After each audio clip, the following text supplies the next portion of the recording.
Bismillah, alhamdulillah, wassalatu wassalamu ala rasulillah wa ala alihi wa sahbihi wa mawala. Ashhadu an la ilaha illallah wa ashhadu anna muhammadan abduhu wa rasuluh alladzi la nabiyya ba'dah. Faqala Allah ta'ala fi kitabihil karim, a'udzu billahi minasyaitonir rajim. Ya ayyuhalladzina amanuttaqullaha wal tanzur nafsum ma qaddamat ligad wattaqullah innallaha khabirum bima ta'malun. Wa qala aidan ya ayyuhalladzina amanuttaqullaha haqqa tuqatih wa la tamutunna illa wa antum muslimun. Wa qala nabiyuna Muhammad sallallahu alaihi wasallam ittaqillaha haitsuma kunta wa atbi sayyi'atal hasanata tamhuha wa khaliqin nas bihulukin hasanin. Shadaqallahul azim wa sadaqan nabiyul karim wa nahnu ala dzalika minasyahidin. Ayyuhal hadirun rahimakumullah, uhayyikum bi tahiyatil Islam, tahiyatil ahlil jannah. Assalamu alaikum warahmatullahi wabarakatuh.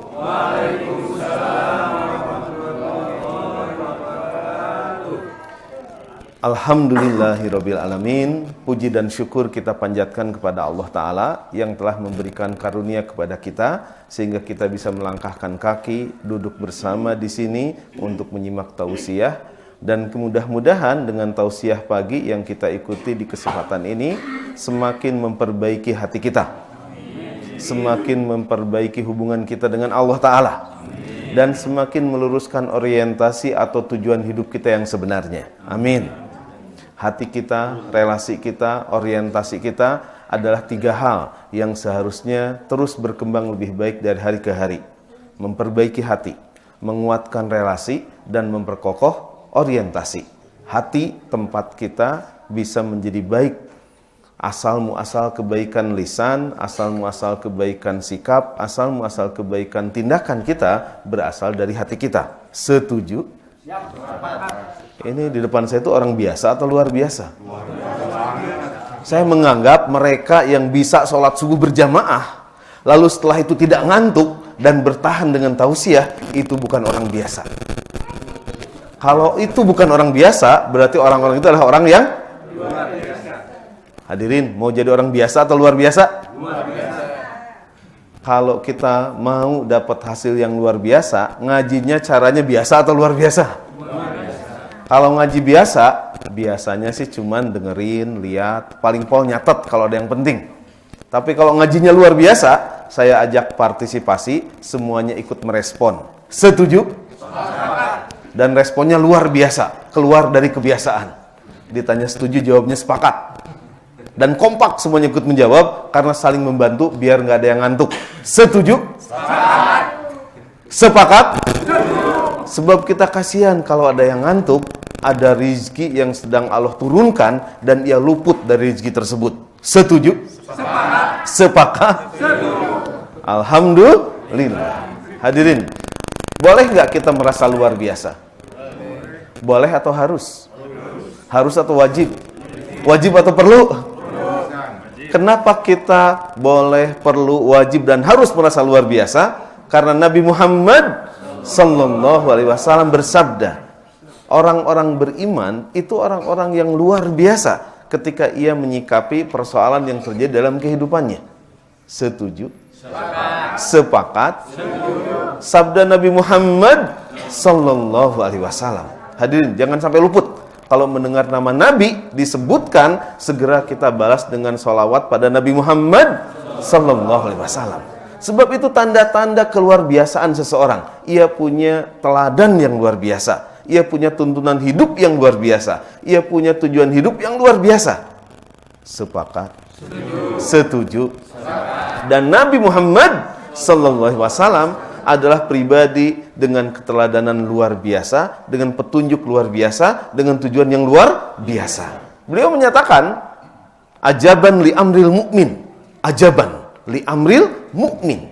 Sungguh ajaib, sungguh mencengangkan, sungguh luar biasa. Saya 5 tahun kuliah di Bogor. Tiap kali orang Bogor melihat sesuatu yang aneh, mencengangkan, dan luar biasa, mereka bilang apa coba? Ajib, gitu. Ternyata ajib ini bahasa Arab. Disadur jadi bahasa Indonesia menjadi kata ajaib. Dan Nabi bersabda, ajaban li amril mu'min. Sungguh ajaib, sungguh luar biasa. Li amril mu'min, urusan, persoalan, problem, permasalahan apapun yang menimpa seorang mukmin itu akan menjadi luar biasa, mencengangkan, menakjubkan, dan menjadi sebuah hal yang istimewa. Apa keistimewaannya? Fa inna amrahu kullahu lahu khair. Karena seluruh masalah, problem, persoalan yang menimpa orang beriman, semuanya akan berakhir dengan kebaikan. Asik atau asik sekali? Apapun masalahnya berakhir dengan kebaikan. Mau senang, mau susah, tetap akhirnya di kebaikan.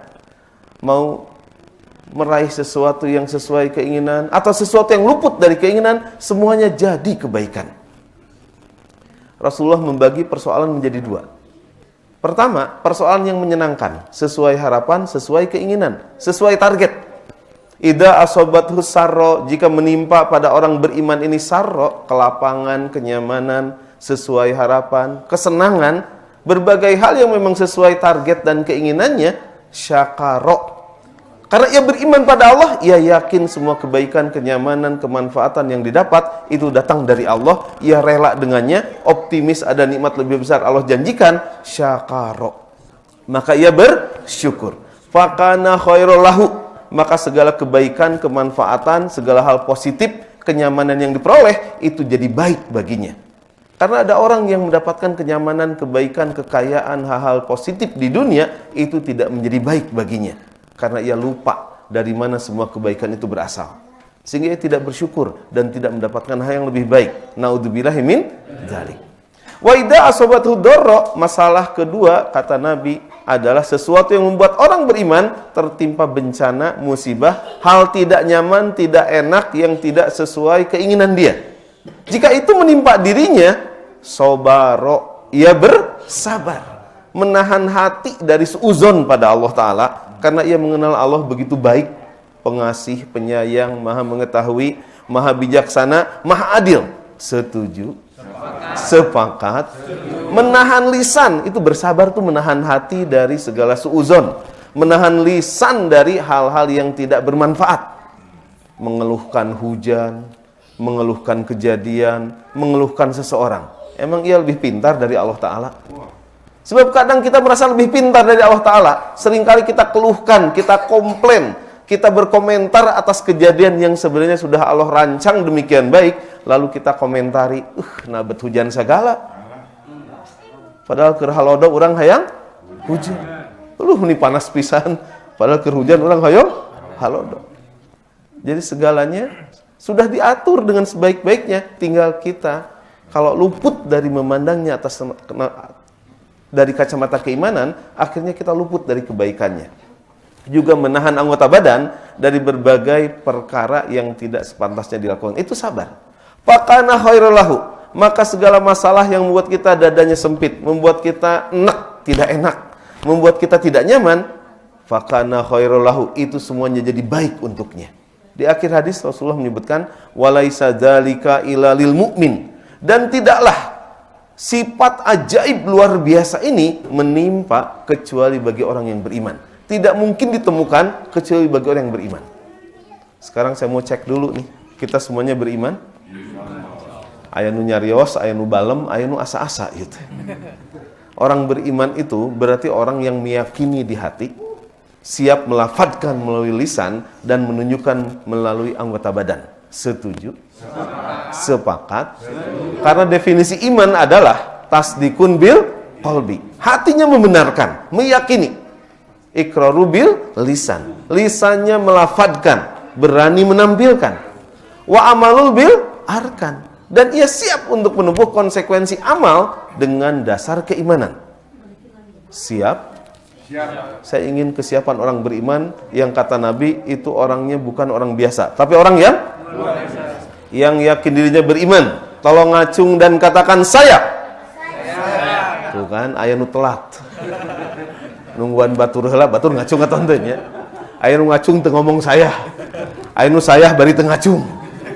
Hadirin, ini tausiah untuk memperbaiki hati.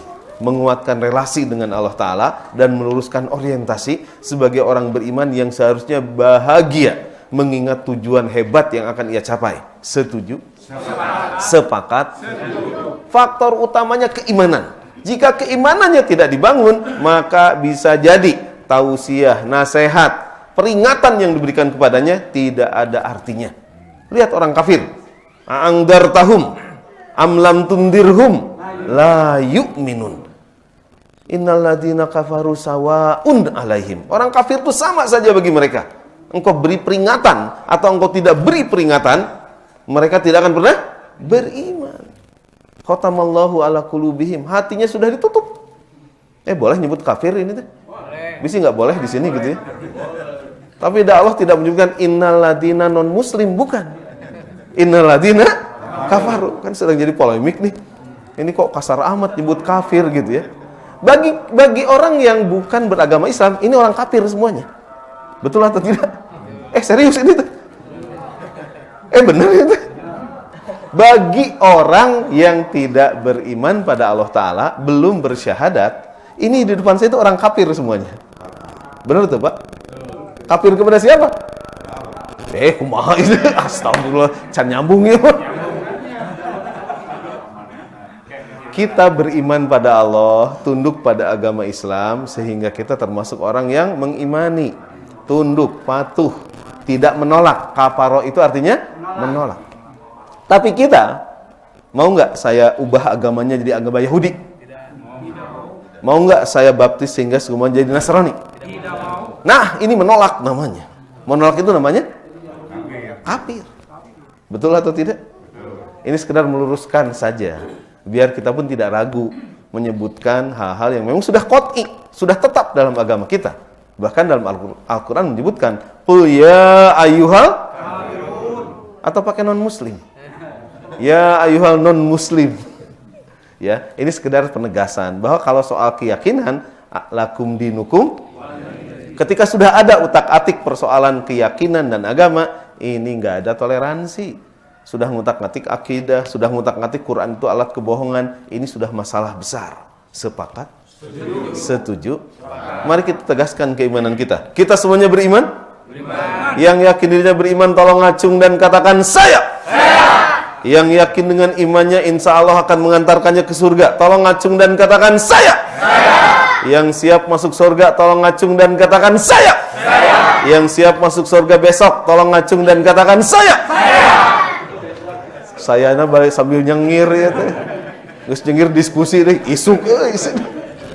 Astagfirullah. Keimanan kita membuat kita jadi orang-orang yang tidak gelisah dengan dunia, tidak resah dengan rizki dari Allah Ta'ala, dan tidak merasa susah dengan segala takdir yang menimpa. Sepakat? Setuju? Tidak resah dengan dunia, tidak terlalu gembira dengan apa yang didapatkan, tidak terlalu bersedih dengan apa yang luput. Itu tanda-tanda kita imannya hidup dan kita bersikap juhud dengan dunia. Juhud itu tidak terlalu tertarik, juga tidak terlalu menganggap remeh, tidak banget berlebihan, juga tidak mengesampingkan. Karena dunia harus kita lewati. Sepakat? Setuju? Wabtagi fima ataqallaha darul akhirat. Kita harus cari, memperhatikan, memperdulikan apa yang akan kita peroleh di akhirat. Sepakat? Setuju?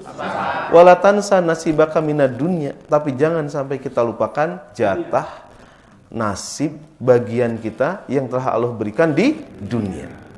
Hadirin, di kesempatan ini saya ingin sampaikan sebuah nasihat yang kemarin sore saya dapatkan tentang bagaimana kita menjadi orang yang bisa mensikapi dunia dengan baik dan tetap memperdulikan akhirat sebagai tujuan utama dan pertama target perjalanan hidup kita. Ini kata Hasan Al-Basri. Beliau mengatakan ketika ditanya, Su'ilal Hasan Al-Basri rahimahullahu ansirin zuhduhu fi dunya. Ditanya Hasan Al-Basri tentang apa rahasia kejuhudannya, kemampuannya untuk bersikap tenang, rela, bahagia, tidak terlalu gelisah, tidak merasa susah, tidak kemudian mudah resah dengan hal-hal yang terkait dengan dunia.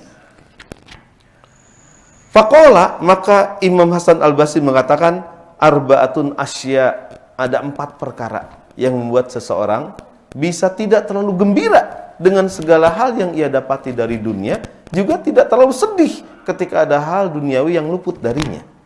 Kita duduk di sini, ada hal duniawi yang kita dapatkan, ada hal duniawi yang kita luputkan. Betul atau tidak? Coba saya cek. Kita duduk di sini, sedang syukur atau sedang sabar? Bukan, anu syukur, anu sabar. Anu syukur mah terus antusias mendapatkan tausiah, karena tausiah menjadi ciri orang tidak rugi di dunia. Setelah iman dan amal soleh, ia butuh asupan tausiah tentang kebenaran dan sabar melaksanakan kebenaran. Itu yang syukur. Ada inspirasi, ada motivasi setiap kali mengikuti tausiah. Amun nu sabar, iraha ieu teh anggeusnanya si ustad gitu.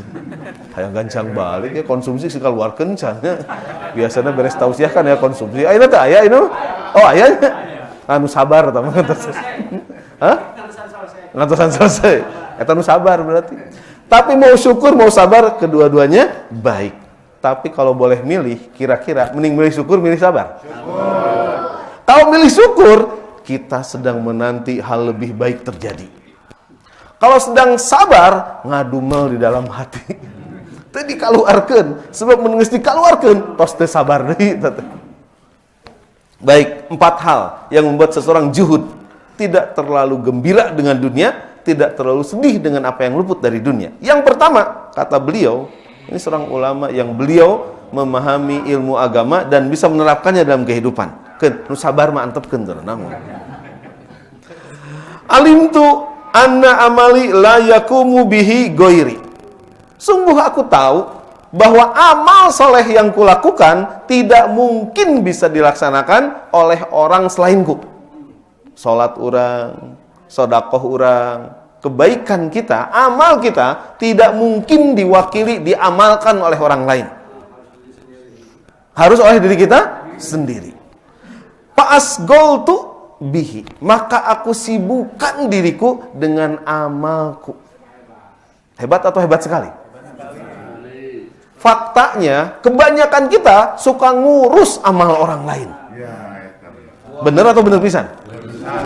Sholat mah gitu, tadi ditariman tuh gitu. Luar biasa. Atau kita ngurus, nah manehna bet kitunya. Sok ngahisab, suka kita menghitung-hitung, mengevaluasi, memonitor amal orang lain. Padahal amal kita nggak mungkin dia wakili. Setuju? Sepakat? Dan ini masalah hidup yang membuat kita resah. Kebanyakan kita seringkali resah, susah, gelisah gara-gara amal orang lain. Lihat pemimpin, sok pencitraan kieu jeung gitu, sibuk urang, capek urang. Aya nu kitu? Oh iya. Senal wae digede-gedekeun misalnya. Lain nyinggung abdi mah nya. Nyindir abdi mah gitu. Atau ningali seseorang yang kita punya masalah dengannya, lalu kita pikirkan dan kemudian kita terus memikirkannya padahal ia belum tentu mikirin kita. Betul atau tidak? Jadi agar kita tidak mudah resah, susah dan gelisah dengan dunia, jadilah seseorang yang sibuk dengan amalnya sendiri. Sudahkah hati ini lapang, rela, ridho, berhusnuzon dengan segala kejadian yang ada? Sudahkah hati ini benar-benar bersih di hadapan Allah Subhanahu wa taala? Karena tidak mungkin kebersihan hati, lurusnya orientasi kita dengan Allah taala dan kemudian baiknya hubungan kita dengan Allah taala diwakili oleh orang lain. Aya kitu nu absen salat subuh pang izinkeun nya abdi salat subuh, pang wakilankeun ka Gusti Allah, enggak. Setiap kita bertanggung jawab atas amal kita sendiri. Makanya salah satu kunci zuhud agar kita tidak terlalu resah dengan dunia, jangan sibuk dengan amal-amalan orang lain. Sibuklah dengan amal diri kita. Niatnya, caranya, kesyukurannya. Itu hal-hal yang harus kita sibuki. Solusinya adalah kita harus perhatian pada persiapan diri kita sendiri terkait dengan amal soleh yang bisa kita lakukan. Ya, dan memang penyakit, memang bakatlah dalam diri kita untuk lebih mudah melihat celah, aib dan kekurangan orang lain dibandingkan melihat aib, kekurangan dan celah pada diri sendiri. Jadi pepatah tuh sejak SD. Nyamuk di seberang lautan jelas kelihatan. Bukan nyamuk bahkan, kuman. Kuman di seberang lautan jelas kelihatan. Bareta mah aneh. Aya kuman di seberang lautan jelas kelihatan. Ayeuna mah zaman Android, smartphone. Oh, di film tadi tuh ditinggalikeun ti dieu. Jadi jelas gitu nya. Jadi apalagi sekarang. Tapi gajah di pelupuk mata tidak mau lihat, Pak. Tidak kelihatan. Itu sifat manusia kita ya. Kita tuh semuanya, hadirin, ini ada sebuah sifat manusiawi yang perlu kita pahami tentang saya, tentang diri kita. Setiap kita itu lebih perhatian, lebih fokus, lebih tertarik pada hal-hal baik tentang dirinya, dan sebaliknya selalu mudah melihat celah, kekurangan, keterbatasan orang lain di depan kita. Sepakat? Setuju? Setiap orang lebih tertarik pada kelebihan keistimewaan dirinya dibandingkan kelebihan keistimewaan orang lain. Nah, ini tantangan hidup. Penyakit, bakat, Pak. Bakat anu bisa jadi penyakit, bakat yang bisa menjadi sebuah potensi kebaikan. Karena di zaman Nabi ada orang masuk surga dengan amal yang sederhana. Setiap kali ia mau tidur, ia lepaskan segala kegundahan, kegelisahan, ketidakenakan yang ia dapati dari orang lain. Saya yakin deh, Bapak Ibu, teman-teman, anak-anak semuanya, pasti pernah dalam kehidupan ini ada seseorang yang menyinggung. Ada atau tidak? Ada orang yang mengejek, ada atau tidak? Ada orang yang menyakiti, ada atau tidak? Ada orang yang membuat kita kesel, ada atau tidak? Nah, menitarik siganya itu. Wakilan. Nah, orang ini jadi masuk surga, bahkan dijamin sejak di dunia masuk surga, gara-gara setiap kali mau tidur, ia lepaskan segala kegundahan atas urusan yang terjadi dari orang lain kepada dirinya. Ia maafkan, ia doakan, dan ia benar-benar relakan sepenuh hati segala perbuatan buruk, tidak nyaman, tidak enak yang ia dapati dari orang lain kepadanya. Dan dengan itu ia tidur tenang, dan itulah yang menjadi penyebab ia masuk surga. Sedari di dunia. Hadirin punten. Dulu di zaman Nabi, Nabi dapat wahyu sehingga bisa memberikan status pada orang-orang yang kelak akan pi surgaeun. Sekarang nabinya nggak ada. Tapi kabar yang beliau sampaikan bisa kita jadikan rujukan. Oh, kalau kita nanti tidur tanpa banyak peduli, tanpa banyak sakit hati, tersinggung, marah atas perbuatan orang lain kepada kita, dan kita relakan itu semuanya karena Allah, maka bisa jadi kita tepi surgaeun. Teu aya nu amin ieu teh kumaha? Nah, aminna telat itu. Sebab biasanya kita pas tidur nu di pikiran teh batur. Gitu. Alim tu aku mengetahui anna amali la yakumu bihi ghairi. Amal kita, amalku tidak mungkin dilakukan oleh orang selainku. Fasgol tu bihi. Maka aku berusaha sibuk dengan amal-amalku. Amal hati, amal lisan, amal badan. Itu rahasia yang pertama. Rahasia yang kedua adalah wa alimtu anna rizki la yadhhaba illa ghairi. Sesungguhnya rizkiku, jatah yang Allah berikan, Allah tetapkan, Allah akan limpahkan kepadaku, la yadhhaba. Ia tidak akan pergi. Ia tidak akan salah alokasi. Ia tidak akan pergi ila ghairi, kepada selainku. Jadi jatah yang Pak Gus mau ojo-ojo lompat ke saya, Pak Gus. Jatah saya ke mau ojo-ojo lompat ke Nusanes. Pasti kalau sudah Allah tetapkan, tidak akan kemana-mana. Fa'at amana qalbi, maka hatiku menjadi tentram dan tenang tentang hal itu. Hadirin, rizki itu ada 3. Secara global, rizki ada 3. Dan rizki bukan cuma harta. Rizki itu bisa berupa ilmu, bisa berupa usia, bisa berupa jodoh, bisa berupa anak, bisa berupa kesenangan. Ya, kebanyakan masyarakat kita menganggap rezeki itu harta.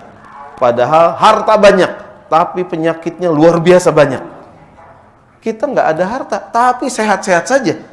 Berarti rezekinya lebih banyak bisa jadi. Setuju? Sepakat? Pertama, rezeki itu ada rezeki yang dijaminkan. Nggak mungkin rezeki ini pergi kecuali rezeki ini nggak mungkin rezeki yang Allah berikan, Allah tetapkan pada kita pergi kepada yang lain. Dan tidak mungkin kita meninggal sebelum jatah rezekinya habis. Yang kedua, rezeki yang digantungkan. Digantungkan, karena digantungkan kedah dihontal. Harus kita raih, harus ada upaya untuk kemudian kita mendapatkannya.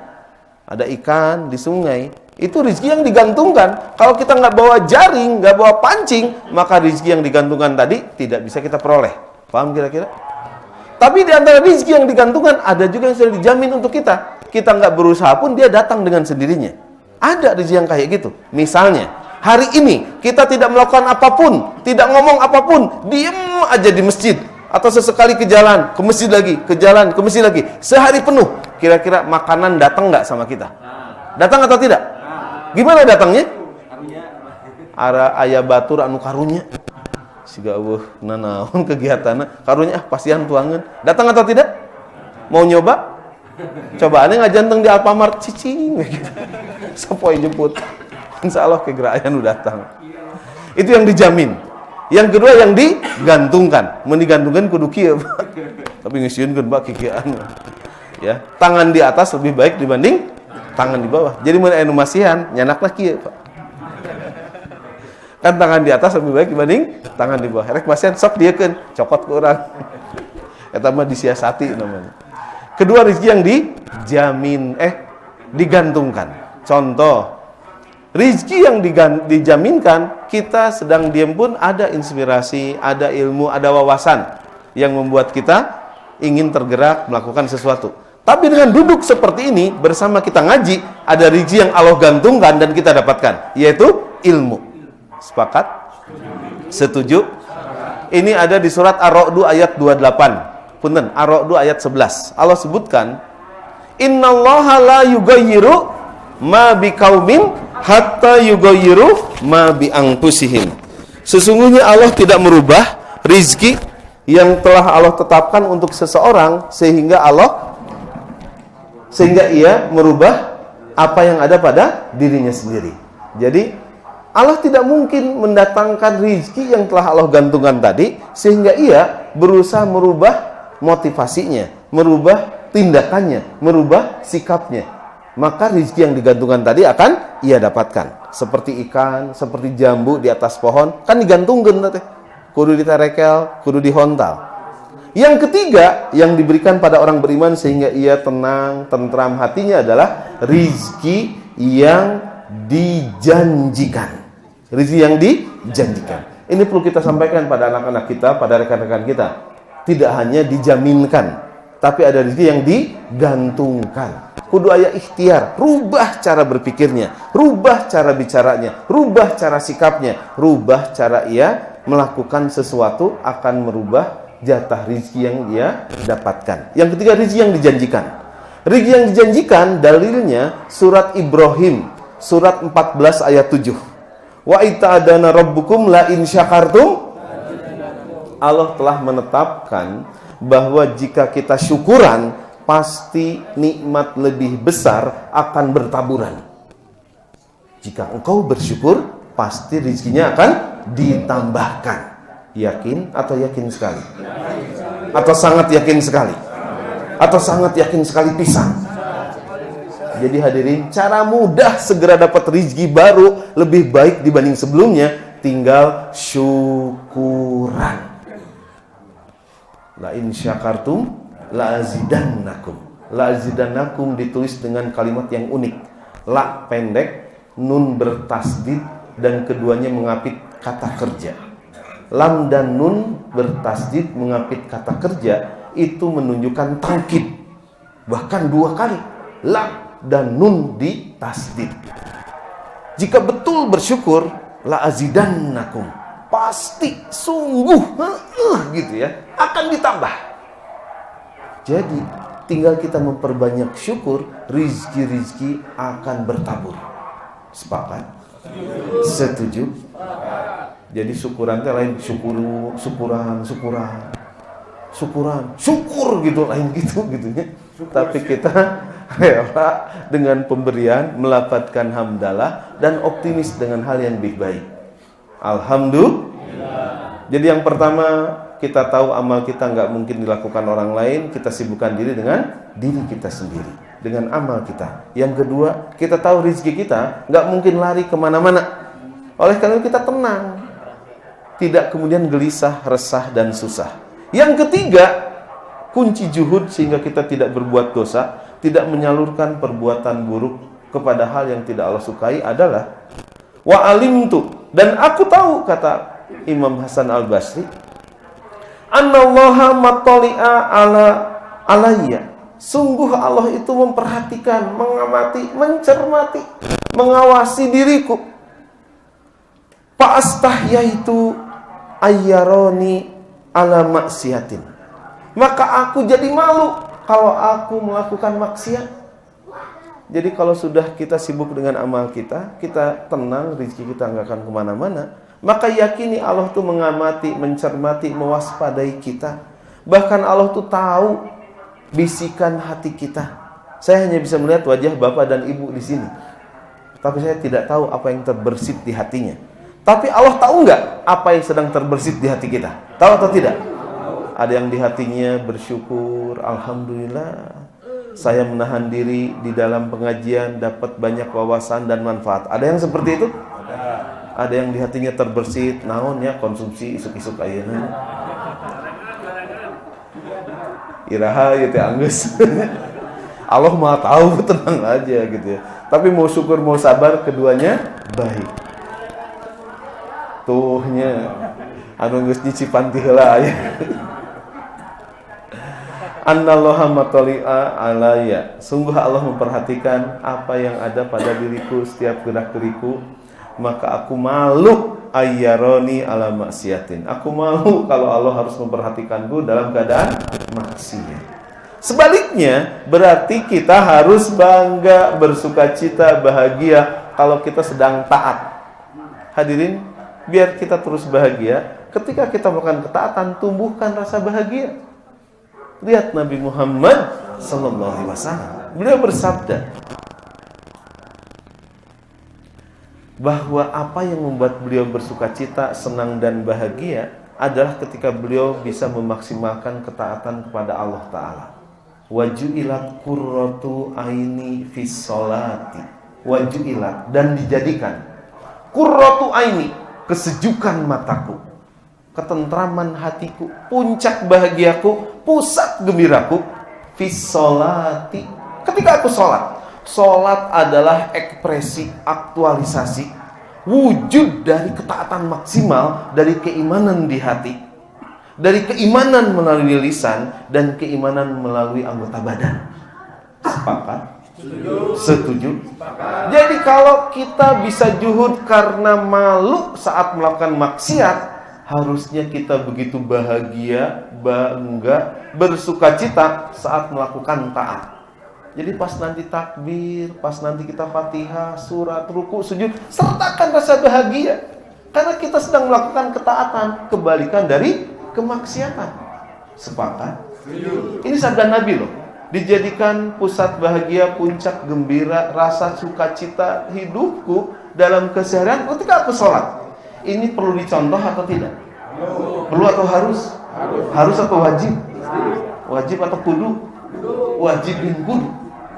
Hadirin, semoga nanti di sholat kita sertakan rasa bahagia, rasa gembira, rasa sukacita luar biasa. Itu akan beda sholatnya. Salah satu cara untuk bisa memulai bahagia saat takbir, saat tangan ini terangkat ke atas, boleh sejajar telinga, Pak, boleh sejajar dada. Ini dua-duanya ada contohnya. Tapi kesamaannya, punggung tangannya menghadap ke belakang, telapak tangannya menghadap ke depan. Jangan ke samping, Pak. Ini masih unyil. Entah oke kadir. Oh, salah ini. Sunnahnya begini. Sebab ada yang kreatif, kayaknya lebih genahan kieunya, asa bener abdi teh nampi ti Gusti Allah. Henteu. Kalau sunnahnya begini ya begini. Sepakat? Jangan sampai ke samping lagi. Allahu Akbar, karunya batur. Profesor Ali Aziz memberikan sebuah ide sederhana agar kita bisa menikmati apa yang disampaikan Imam Hasan Al-Basri terkait juhud. Sibuk dengan diri sendiri, yakin rezeki nggak akan kemana-mana, dan kita bersukacita dengan ketaatan yang dilakukan, dan kita tidak resah dengan segala hal yang menjadi persoalan dunia. Saat punggung tangan ke belakang dan telapak tangan menghadap ke depan, coba jadikan ini sebagai simulasi. Kita sedang membelakangi dunia, menyingkirkan segala persoalan hidup. Katukang maneh kabeh. Urusan batur anu nyeri, urusan barudak, urusan menimbulkan setrikaan, popoyan, pasakan, hutang, nanti cicilan, nanti kada haram, haruakeun kabeh. Paham dia kan? Sok cobaan geura. Allahu Akbar. Katukang kabehanana. Dan ini akan membuat kita udah ini masuk aneh-aneh gitu. Geus dipicen dikumpulkeun deui. Telapak tangan menghadap ke depan, tanda kita pasrah. Tanda kita ikhlas. Tanda kita tahu ada ujung bahagia yang tersedia bagi kita semuanya. Betul atau tidak? Betul. Hadirin, mari kita wajari. Dunia mah pasti pitengenaheun. Pasti tidak akan memuaskan. Pasti bikin kita tidak nyaman. Betul atau betul sekali? Sengaja Allah bikin dunia itu tidak nyaman, tidak memuaskan, tidak membahagiakan sepenuhnya agar kita tidak cinta pada dunia. Tapi cintanya pada akhirat sebelah mana kita? Surga gitu ya. Karena segala yang terbaik, yang paling nyaman, paling membuat puas dan bahagia itu adanya di surga. Ingat, penyakit akhir zaman umat Islam adalah hubbud dunya wa karahiyatul maut. Cinta dengan apa yang sebenarnya tidak harus dicintai, yaitu dunia, dan ia benci dengan sesuatu yang kelak akan menjadi nyata. Dunia ini sekarang nyata, tapi nanti kalau kita ke akhirat jadi cerita. Akhirat ini cerita sekarang, tapi kelak nyata atau tidak? Hanya orang beriman yang dengan akhirat ia begitu yakin dan ia peduli dengan nasibnya di akhirat. Wabil akhirati hum yuqinun. Inilah yang membuat hati seseorang tenang dan tentram. Inilah yang menjadikan seseorang bisa begitu juhud dengan dunia dan bahagia dengan segala hal yang ia kaitkan dengan ketaatan pada Allah Ta'ala. Yang pertama adalah amal, yang kedua rizki, yang ketiga pengawasan Allah Ta'ala yang melekat, waskat. Ini membuat kita senantiasa dalam keadaan taat. Terakhir, yang membuat kita bisa juhud, tidak resah, tidak susah, tidak gelisah dengan dunia adalah, kata Hasan Al-Basri, ini kalau ulama yang bicara, ia sudah menghimpun apa yang ia bicarakan berdasarkan rujukan Quran dan hadis. Wa alimtu, dan aku mengetahui, aku mengilmui, aku paham. Annal mauta, sungguh kematian itu yang duruni, ia sedang menantiku. Jadi kematian itu sedang menunggu kita. Pa'atu, maka aku mempersiapkan diri, al-zadu, segala bekal, liqa'i rabbi, untuk bertemu dengan Tuhan. Hadirin, kata Nabi Muhammad SAW, al-qayyishu, orang yang cerdas, orang yang pintar, orang yang intelek, adalah orang yang bisa dana nafsahu, ia bisa mengendalikan hawa nafsunya. Bisa ia ngambek, bisa ia kesal, bisa ia komplain, bisa ia marah, menunjukkan ketersinggungan, kesakit hatian. Dana nafsahu, tapi ia merendahkan, ia menahan dirinya. Tidak kemudian sakaba-kaba enon istilahnya teh. Tidak kemudian saka. Saka teh naon? Saka hayang, saka daek, saka samber, sakaratna, saka ingat. Namun diingat eta langsung kalau enggak, ia menahan diri. Ia pialuseun atau henteu. Ia bakal jadi amal atau henteu gitu. Wa amila lima ba'dal maut, dan orang yang cerdas adalah orang yang senantiasa bisa beramal untuk kehidupannya sebelum ia meninggal, setelah ia meninggal, kehidupan setelah mati. Dan setiap amal bisa dikaitkan dengan kehidupan setelah kematian. Faman ya'mal misqala dzarratin wa may ya'mal misqala dzarratin syarran. Siapa tahu duduknya kita di sini ini menjadi bagian yang membuat kita dapat rahmat Allah dan kelak kita semuanya dimasukkan ke surga. Amin. Siapa tahu ketika kita duduk menikmati taman surga, ini juga yang akan kita alami tatkala nanti kita berkumpul di surga. Amin. Siapa tahu dengan duduk betah menyimak tausiah yang sederhana ini menjadi sebuah wasilah bagi Allah mempermudah jalan kita ke surga. Amin. Itulah mungkin yang akan membuat kita begitu ringan menyikapi kehidupan ini. Kan kita tahu amal kita hanya kita yang menentukan, bukan orang lain. Karena kita tahu bahwa hal-hal yang terkait dengan rezeki itu tidak akan kemana-mana. Dan karena kita tahu bahwa Allah Maha mengawasi, sehingga kita merasa dekat, merasa ridho, dan tidak mudah berbuat maksiat, dan bahagia saat melaksanakan taat. Dan satu lagi adalah karena kematian yang tidak terduga, entah kapan, entah di mana, entah dalam keadaan seperti apa, ia sedang menanti menunggu kita. Apalagi di era modern sekarang ini, banyak versi, banyak cara, banyak model kalau kita mau meninggal. Betul atau tidak? Ada orang meninggal sedang main bola, ada atau tidak? Ada orang meninggal sedang siaran, ada atau tidak? Ada orang meninggal sedang ngaji, ada atau tidak? Mau tahu contohnya atau tidak? Entong di dia gitu. Bahkan terakhir ada yang sedang ceramah meninggal. Mau tahu contohnya? Ini resep kieu itu.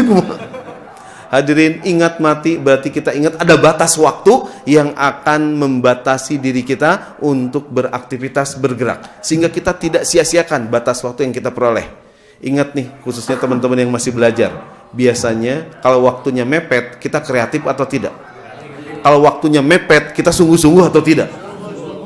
Makanya mepetisasi, kepepetisasi ini bisa menjadi kiat bagi kita untuk pastabikul khairat. Inilah yang melatar belakangi kenapa seseorang bisa juhud dengan dunia.